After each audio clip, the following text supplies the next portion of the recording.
and was in it, and I loved how they did it. I feel like this was either gonna be done bad or done really well, and the transitioning and how they brought him in, and also giving us glimpses of who we knew he became, and we got that right in between Anakin, giving us that foreshadowing of we know what we remembered from the Obi-Wan series, and how Anakin, is fully Darth Vader, but then you still wanted to see the old Anakin and bringing that nostalgia in.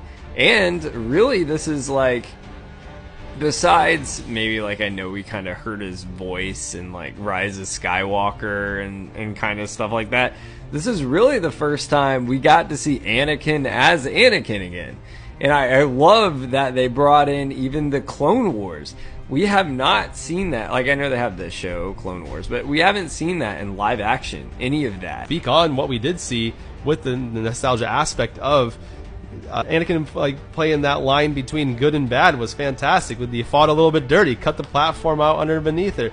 He ends up turning full Sith. We got the red saber, got the red eyes. Like, he went full into it, and it was all a test and a training for her to get the strength and the resolve to decide she needs to live. And the evil is going to come, and it's going to be harder to stop if she's not there to take part in the battle for good.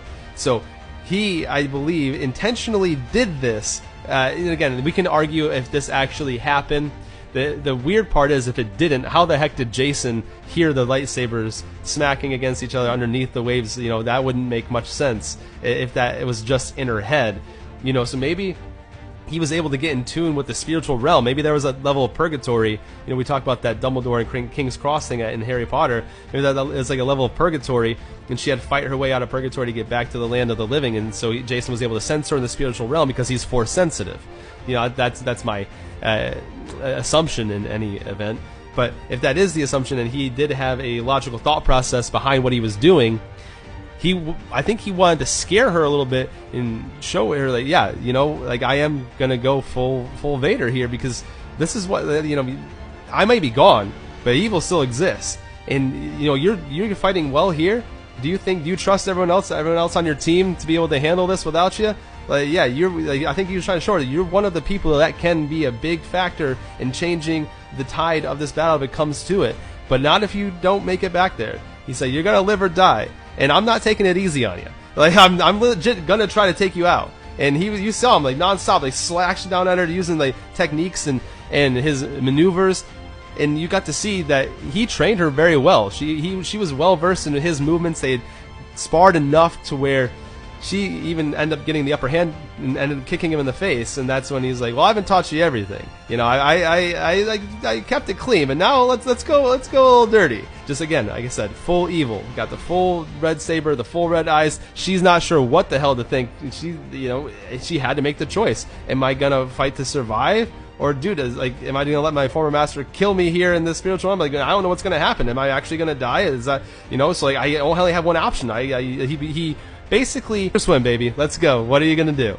And she rose to the occasion, and it was beautiful to see. And that's why at the end, when he's like, well, there's hope for you yet, he accomplished what he set out to do, and he put the will to survive into her. Really think about this for a minute. You mentioned, like, that level of purgatory, and he kept saying live or die. If you really think of that and really take it almost from like a literal perspective, which most people probably wouldn't, but say you really dive in deep into that statement and how we're saying, what's his name? Jason, the little kid, could hear the lightsabers. Say they were stuck in purgatory, and she had fallen off that cliff. If he had beat her, say she does actually die, but she beats him and actually lives. Like, Hera's son Jason, where do we think he goes from here? Is he going to end up becoming a Jedi apprentice? Because he's obviously got Force capabilities, and he actually seems pretty in tune with them for his age. He's able to hear these things. We saw, talking about the sequels, we saw Rey struggle with all this stuff. We saw how hard it was for Grogu to start mastering any level of the Force. This kid doesn't really have any formal training. His dad was Canon Jarrus, who's been long dead, And the only other Jedi who's been around has been Ezra Bridger, who's been off into some other galaxy. So he took Thrawn with him to keep everyone safe.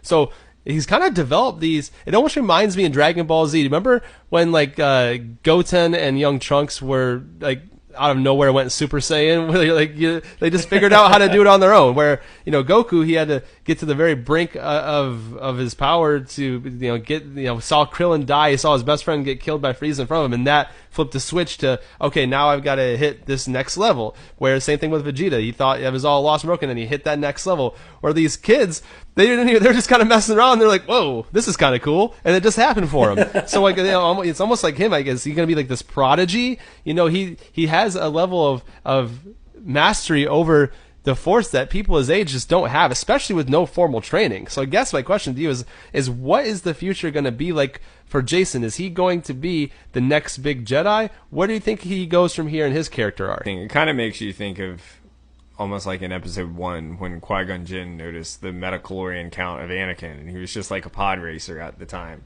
Of course, that went the way no one wanted it to go, but it really makes you wonder, like, I think this kid very well could be, I mean, based on what he's showing, I'm not afraid to say it. I mean, maybe he could be the next Luke. Like, I don't know. I mean, we didn't even see Luke do that at a young age. I mean, remember Ben Kenobi, Obi-Wan had to go and kind of pull him out of, he was working in like a scrapyard. This kid like already has glimpses of things that we're not even sure that's real, that people are really having to listen to see if they are. Would you got to have Force potential to even be able to do that?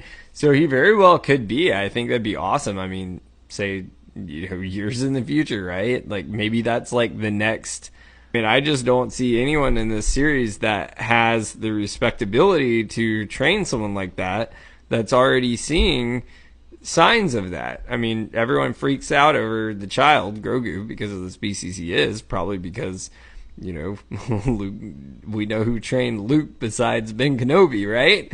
And I mean, there's obviously a sense of astonishment there when you hear that. But to hear someone's already having signs like this at such a young age, it makes you wonder, like, who in the entire galaxy could do